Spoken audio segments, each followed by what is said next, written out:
Good afternoon, ladies and gentlemen. My talk was a back-to-back housing development on the site of the Victoria Gate shopping complex. And I want to thank Sue Alexander for presenting the slides for me. Thank you. My interest in the back-to-back houses, which once occupied the site of the Victoria Gate shopping complex with its John Lewis store, began when the Society was contacted by someone making a documentary about bodies found on the site prior to the commencement of building. An archaeological survey was conducted by the West Yorkshire Archaeological Services. They identified the fragments of 12 children and several adults from the former burial ground at Ebenezer Chapel. This was followed by a report in the Yorkshire Evening Post. Here we can see the bone detectives who made the documentary for Channel 5. It was broadcast on the 19th of January 2020. I decided to do my own research into the houses and streets of this area and found that they were the first back-to-back housing development in Leeds. There were 5 streets: Nelson Street, Union Street, Ebenezer Street, Back George Street, and George Street. In doing so, I made use of the resources available at the Thoresby Society Library, including photographs and maps from our collections. Next slide, please. This is the site today occupied by the John Lewis store. The area was bound by Harwood Street, Nelson Street, Milgar Street, and George Street, and was previously known as Crackenthorpe Garden. It lay to the north of Vickers Croft. Next, please. This is John Cossin's plan of Leeds 1726, and it can be seen from the plan that this was an open area used as an orchard, market garden, and in part a place where broadloom cloth was stretched out on tenters. Next, please. This is confirmed from Samuel Buck's southeast prospect of Leeds, 1745, taken from Cavalier Hill, where the tenter frames and fruit trees can be seen, with the workhouse on Lady Lane marking the northernmost boundary of the area. Vicar Lane lay to the west, Sheepscar Beck to the east. Next, please. This is a plan of Crackenthorpe Garden. The building of houses at the east end of Leeds tended to be in small lots as folds and farmyards came onto the market. A larger plot of land became available from the estate of Anne Wilson. From 1787 to 1789, the open ground of Crackenthorpe Garden came into the possession of developers, some of which were building clubs. Part of the garden was conveyed to the trustees of the Crackenthorpe Building Society, whose members built Union Street. The remainder of the field went to private speculators, who built Nelson Street, Ebenezer Street, and Back George Street. Next, please. This is a plan of Union Street and Ebenezer Street with the yards in between. House building in this part of Leeds was financed in 2 different ways. The building clubs were akin to friendly societies, in which individuals clubbed together to develop a site. The other way was by private development, generally with the object of providing houses for renting. Next, please. This is Nelson Street, a typical street with passageways to houses at the back. There's a character who stands in a lot of these photographs that were taken just before the streets were demolished, wearing a bowler hat. And I think he's a council official because he appears in lots of the photographs. But on the left, you've got a typical residence, woman holding a child.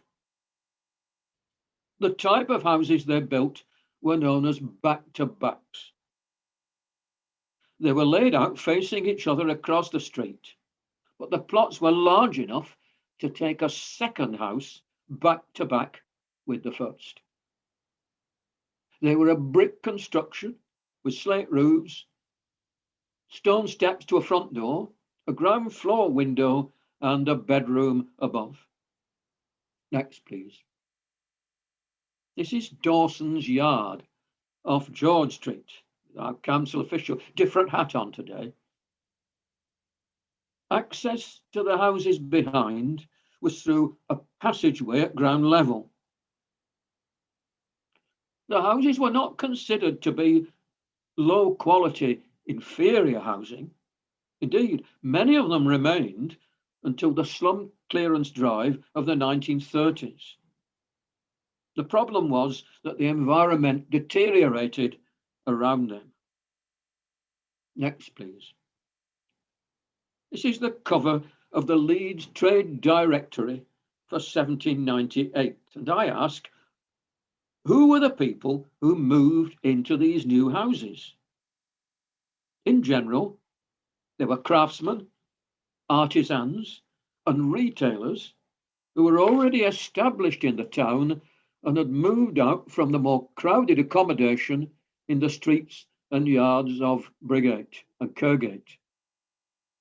This first published Leeds Trade Directory lists from our streets 3 bricklayers, 3 joiners, 2 schoolmasters, 1 cabinet maker and upholsterer, 1 tailor, 1 whitesmith, 1 mustard manufacturer, 1 coating glosser, and 1 merchant and commission man.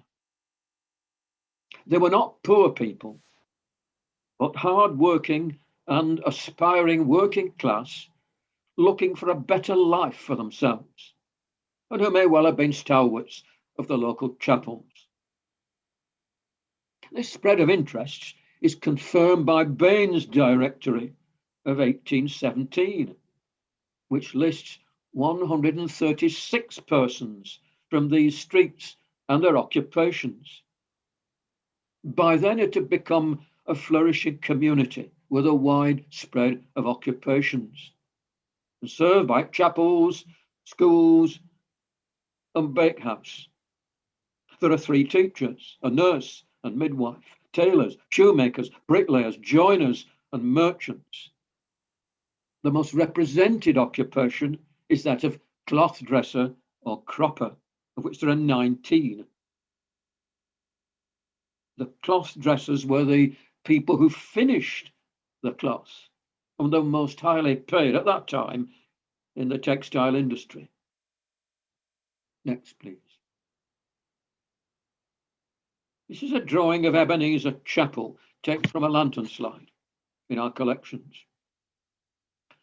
A small area of ground was bought by the Baptists for a chapel and burial ground. The chapel was sold in 1797 to the Methodists of the New Connection, when it became their headquarters in Leeds until the opening of their new premises in Woodhouse Lane in 1858. Latterly, the place became known as Yates's Wine Lodge, not to do with me. Sunday school work continued here after the closure of the chapel until 1875. The Leeds Trade Directory for 1817 records that there were 60 Sunday school teachers, 120 boys, and 110 girls. Sunday services were held at 10:30, 2:30, and 6 p.m, with a weeknight service on Mondays at 7 p.m. There was also an independent chapel on George Street, Bethel Chapel, also with its Sunday school. The small graveyard at Ebenezer was in use from 1798 until it was closed by the council in 1848, when it was described as small and very full, surrounded by a dense population. Next, please. This is a photograph of the chapel building after it had been converted to commercial premises. The Methodists sold the site in 1874, and the new owner cleared the burial ground so that it could be built upon. The human remains were removed to Beckett Street Cemetery. The chapel building itself was finally demolished just before the Second World War. Next, please. This is a picture of Dr. Jane Richardson with a skull found during the dig on the site. Excavations on the site of Victoria Gate before building commenced revealed that not all the bodies had been removed to Beckett Street Cemetery in 1881. Remains of 19 persons were discovered, including the bodies of 12 children, 9 of which showed signs of malnutrition. A report of the excavations in the Yorkshire Evening Post at the time is headed "Discovery of Children's Bodies Reveals Insight into Leeds' Grim Past." It commented on the unhealthy living and working conditions of the area at the time, especially for those living in the yards, cellars, and back-to-back houses. Dr. Richardson said the finds helped them to paint a picture of individuals living in 19th century Leeds. Microanalysis of the bones and teeth have shown that 9 of the children had what they call metabolic diseases, including rickets, scurvy, and anemia.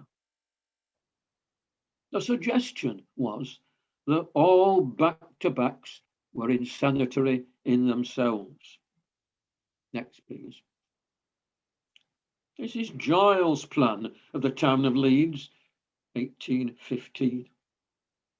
However, the impression of the town that we gain from reading Bain's Directory of 1817 and illustrated in Giles' town plan is of a successful commercial community with a balance of business, religious, and social institutions.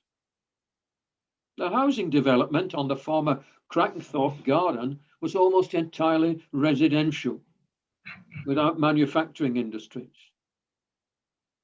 The back-to-backs at the time were not unhealthy or insanitary in themselves. They were well built, of decent quality brick, and made to last. The community had its chapel, corner shops, and Sunday schools. Among its residents, there was a midwife, nurse, teachers, hard-working merchants, craftsmen, and tradesmen. So, what went wrong?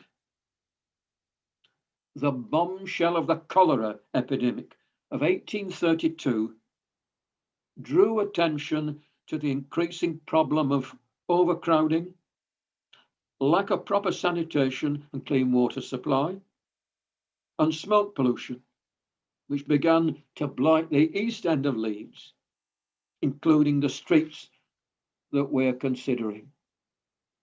Next, please. This is a portrait of Dr. Robert Baker, the district surgeon.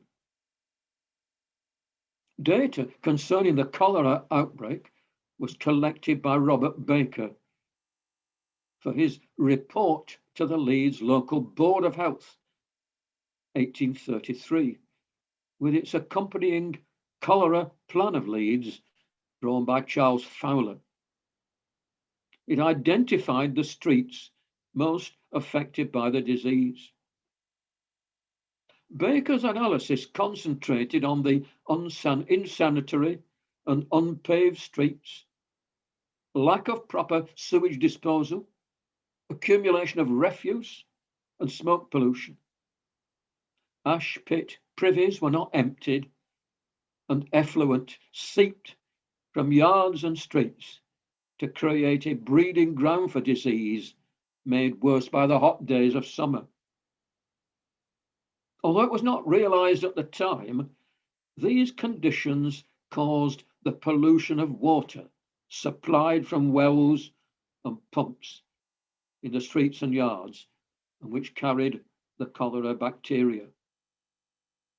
Any piped water in the town came from the River Aire, until a new source of water was supplied from Ecup Reservoir in 1841.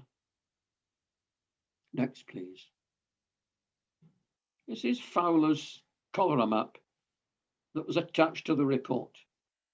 It was the first plan to show that the distribution of a disease could point to its likely cause.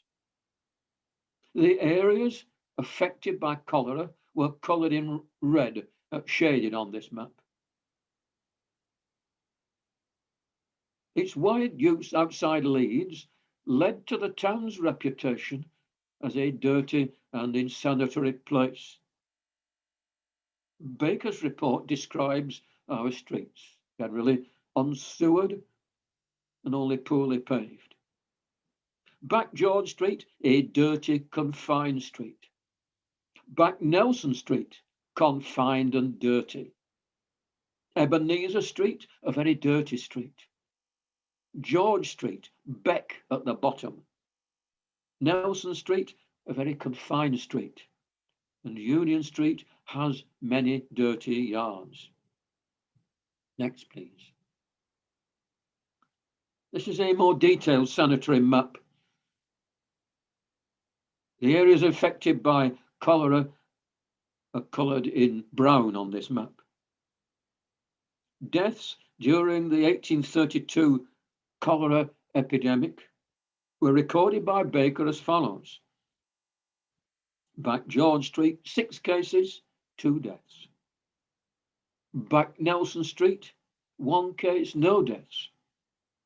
Ebenezer Street, 11 cases, 6 deaths. George Street, 9 cases, 7 deaths. Nelson Street, 9 cases, 7 deaths. In a conclusion to his report, Baker says, I've never met with a town in certain parts so large a quantity of offensive matter that was allowed to accumulate in the streets, and where the cholera has raged so nearly in proportion to the population as it has done in Leeds. Baker made a second report in 1842, in which he gave a more detailed account of the sanitary conditions in Leeds. In particular, he points out the effect of flooding from the River Aire, backing up what few sewers there were into the yards and cellars. So he says the River Aire is liable suddenly to overflow. In these parts of the town, during these inundations, and where there are small sewers, the water rises through them into the cellars, creating miasmic exhalations and leaving offensive refuse, exceedingly prejudicial to the health and comfort of the inhabitants.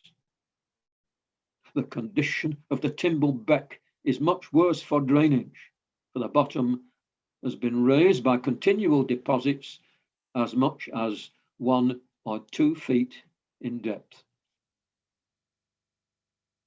In addition to the insanitary conditions described, Baker drew attention to 2 other factors affecting public health, namely smoke pollution and the siting of burial grounds in populated areas. Next slide, please. This is a photograph of Union Street, looking east, with the woolen cloth works at the bottom on Milgar Street. And it shows the soot-laden state of the atmosphere. Baker draws attention to the nuisance of smoke from engine furnaces, dye works, and tobacco pipe furnaces, made worse by the low chimneys, all creating a poisonous atmosphere injurious to health.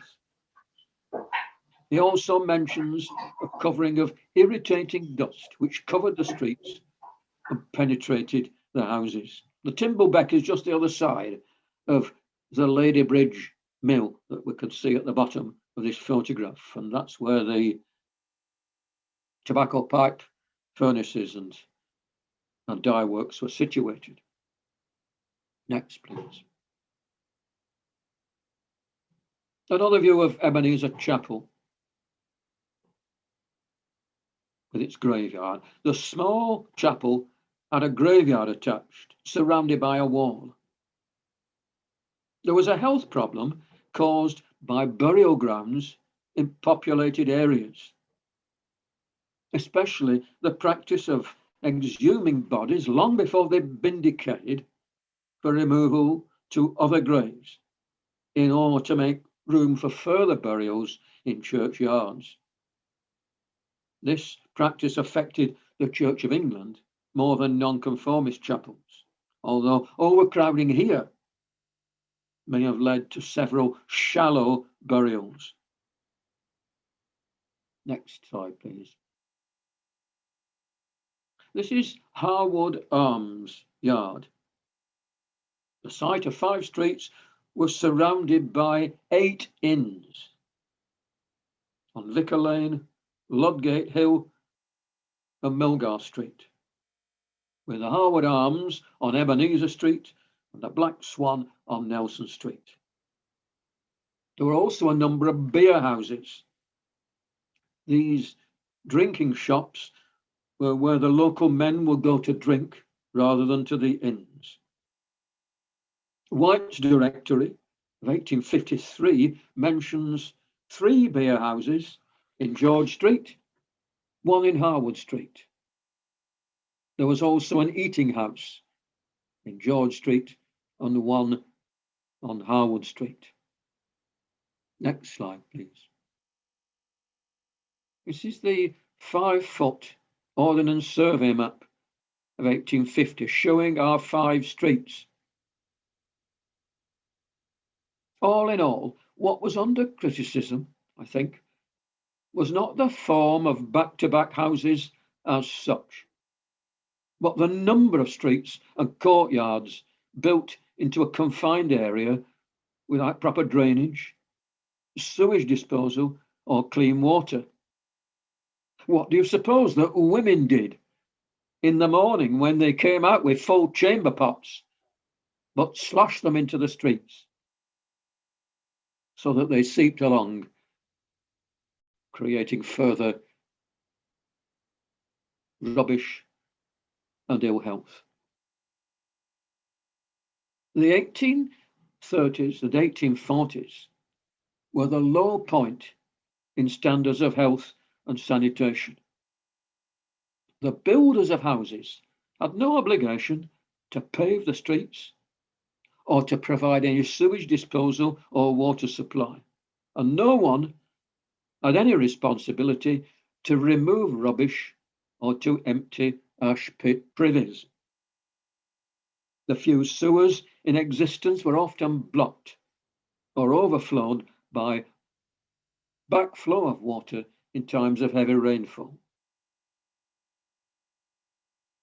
According to Parsons' Directory of 1826, there were as few as 3 sources of the town's water pipes in any of our streets, supplying water from the River Aire, The rest came from wells and pumps that were easily polluted by the waste. Next slide, please. This is Bakehouse Yard off Harwood Street, untypical of these conditions. Our bowler-hatted council officials stood there again. Typhus fever, spread by lice and endemic in areas of overcrowding and poverty, was reported in 1847 to affect 28 persons in 7 houses in a neighbouring yard. Things only began to change with the provision of a new water supply from Eckup Reservoir, piped into holding reservoirs at Wheatwood and Woodhouse. The corporation purchased the new waterworks in 1852. Also, the Improvement Amendment Act of 1848 provided for the construction of a sewer system for the town, with its outlet into the River Aire downstream at Temple Newsham. Next slide, please. This is Nelson Street, looking east, again with the woolen textile mill at the bottom of the street. In spite of some town improvements, life was still grim in the confined streets and yards of the East End. The cholera visited Leeds again in 1849. A priest working in the neighbouring parish of St Saviour's gives a first-hand account of the spread of the disease and the work of the clergy to minister to the sick and the dying. J.H. Pollen describes the streets most affected. He says, in the district in which the streets were close, there was no drainage. The filth was excessive, the personal habits of the poor greatly increasing it. It was felt that the cholera, if once it took a firm hold of the place, would not soon leave it. As the infection spread, they burnt tar barrels in the streets, thinking that it would dispel the miasma. The idea was about that it was the stink and the smell that spread the cholera rather than the polluted water. That only came later. And the day of fasting and penitence was called for by the Bishop of Ripon, as if that would make any difference. The cholera raged from July to the end of September that year. In 1870, living conditions were no better in the worst streets. T.H.M. Brameld, a lay worker at the Good Shepherd Mission near St. Peter's Square, described the appalling conditions. A foul, evil-smelling place, which was one huge slum, densely overcrowded, infested with bugs, lice, and vermin, and prone to outbreaks of typhoid in hot weather. In addition, there were large numbers of lodging houses and public houses. A delegate from the Social Science Congress, meeting in Leeds in 1871, visited some of the yards off Ebenezer Street, where the women said to him, "We can do nothing. We've given up attempting to be clean. We abandon ourselves to our circumstances, and you see us as we are."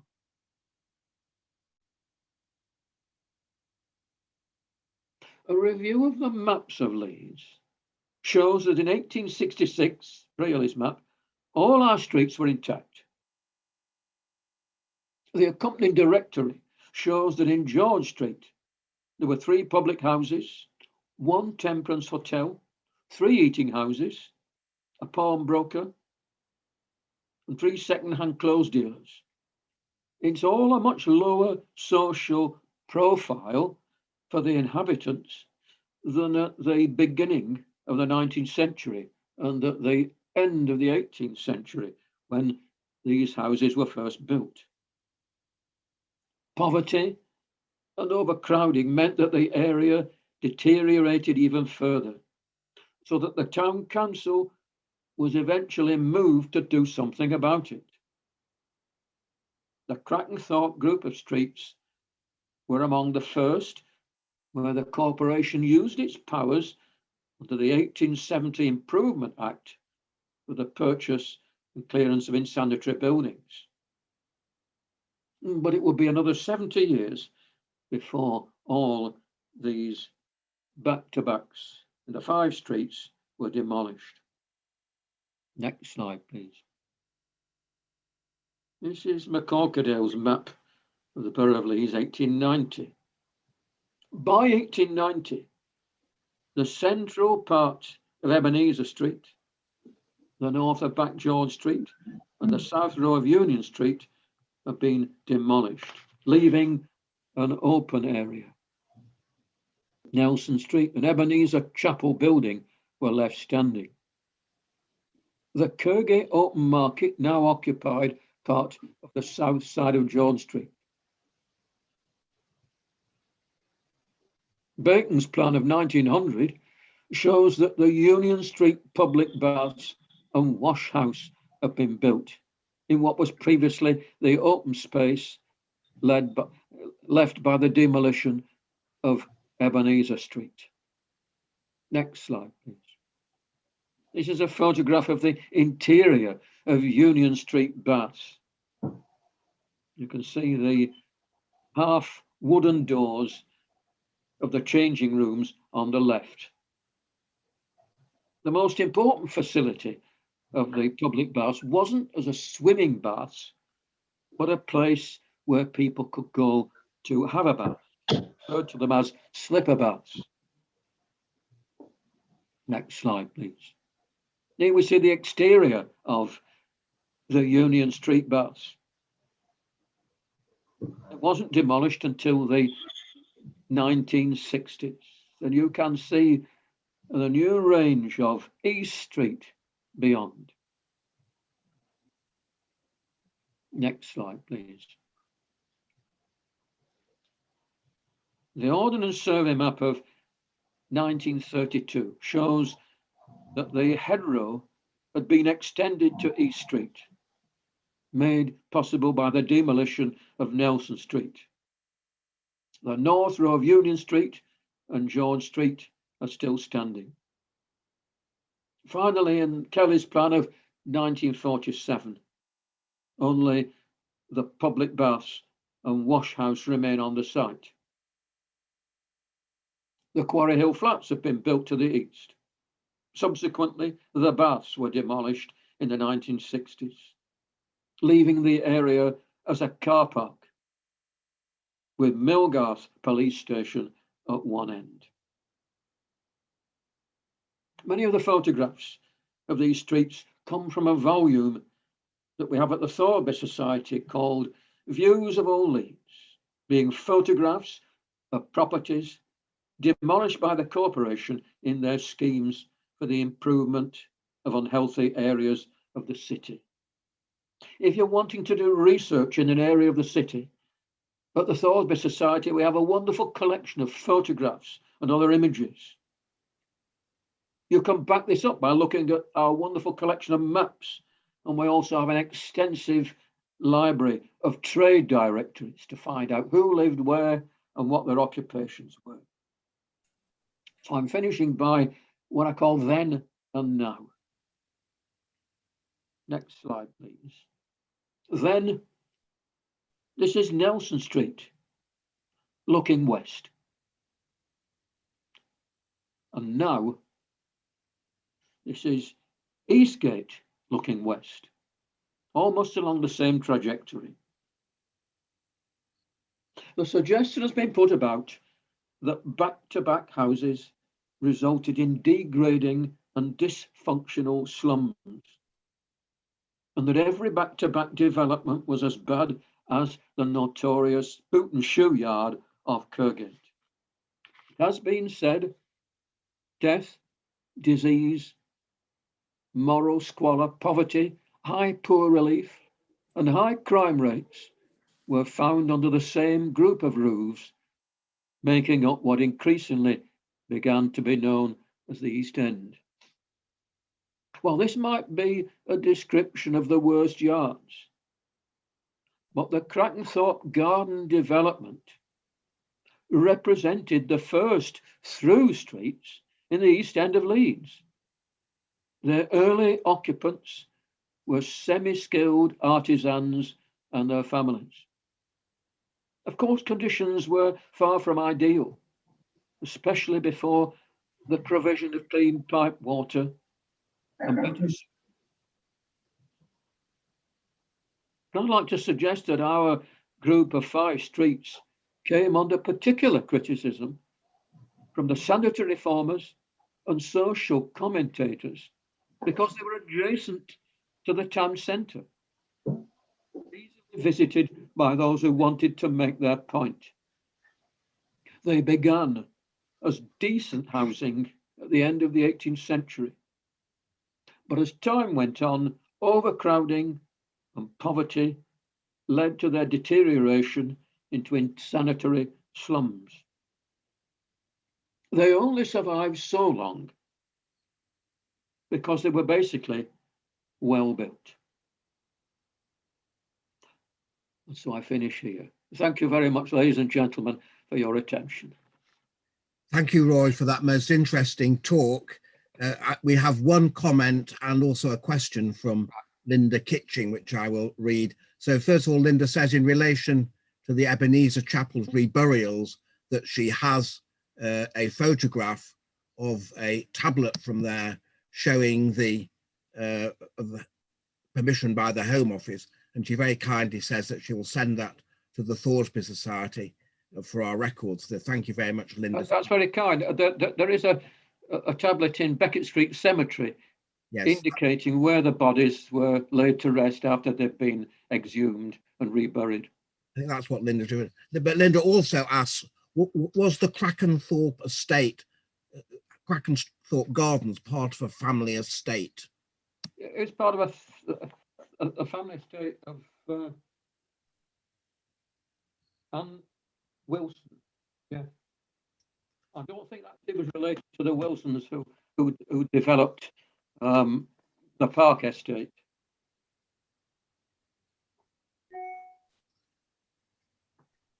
Does that help? I don't know. If anyone now would like to ask a question, please just unmute yourself and ask the question. We have a question from Kevin Grady, who says, how thriving was the Ebenezer Chapel Street and its Sunday school?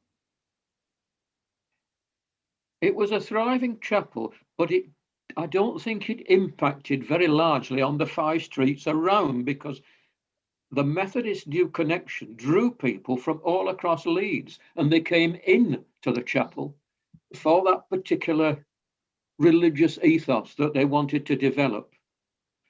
I think the children from the Sunday school, at the Sunday school, may have come from the local streets.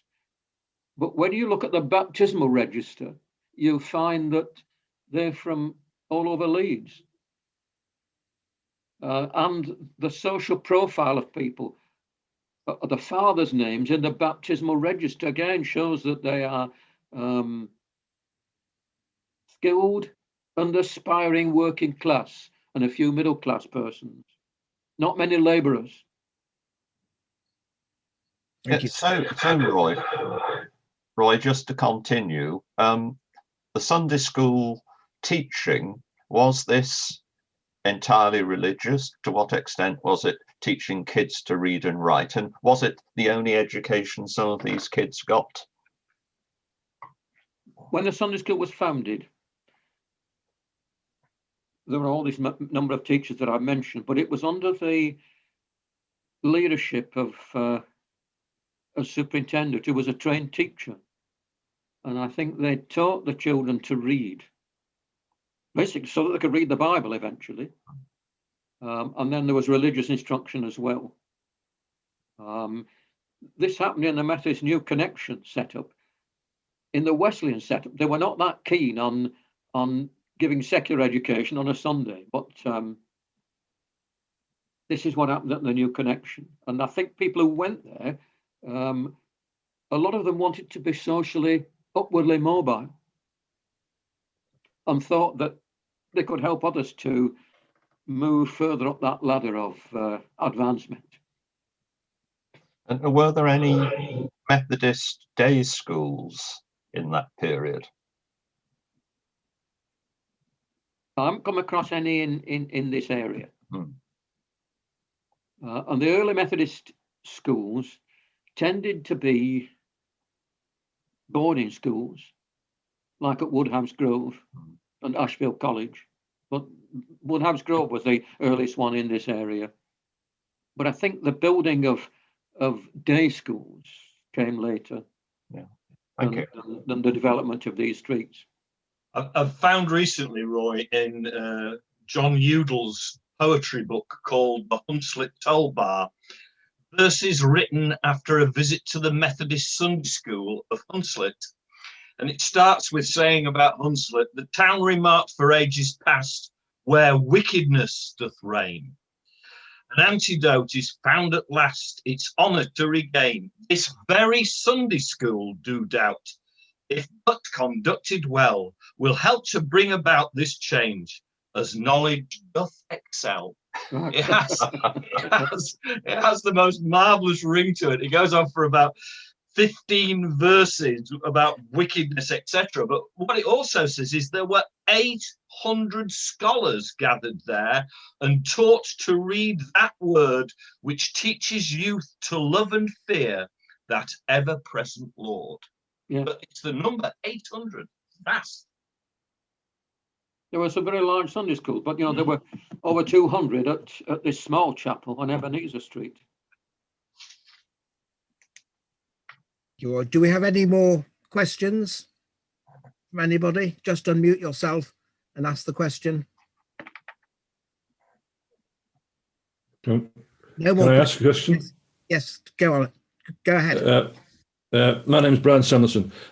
How many people died with the typhoid in Leeds then at that particular time? Comparing the situation as it is now. What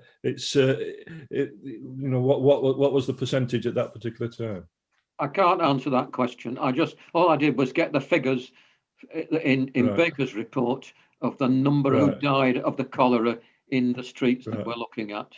And it was sort of between, around about 5 or 6 from each street. Right, yeah, right. Okay, thank you. Any more questions? Well, if not, can I, on your behalf, thank Roy for that most interesting talk. Large numbers of people have made positive comments on the chat function, but it was a really interesting talk. And I think many of us, aspects of the history of Leeds, of which we were only dimly aware. So thank you very much indeed, Roy, for that. Can I invite everyone to unmute themselves so they can give Roy his deserved round of applause? Yeah. Thank you.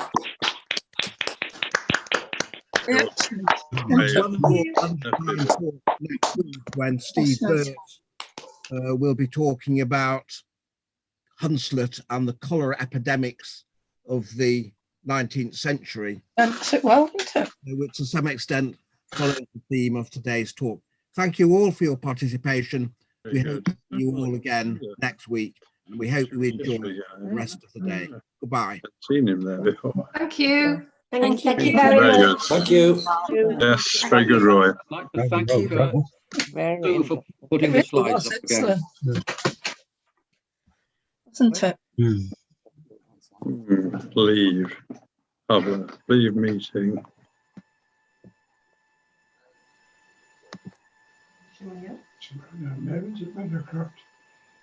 A nice comment from Clive Woods. A visit to John Lewis will now be very rather different.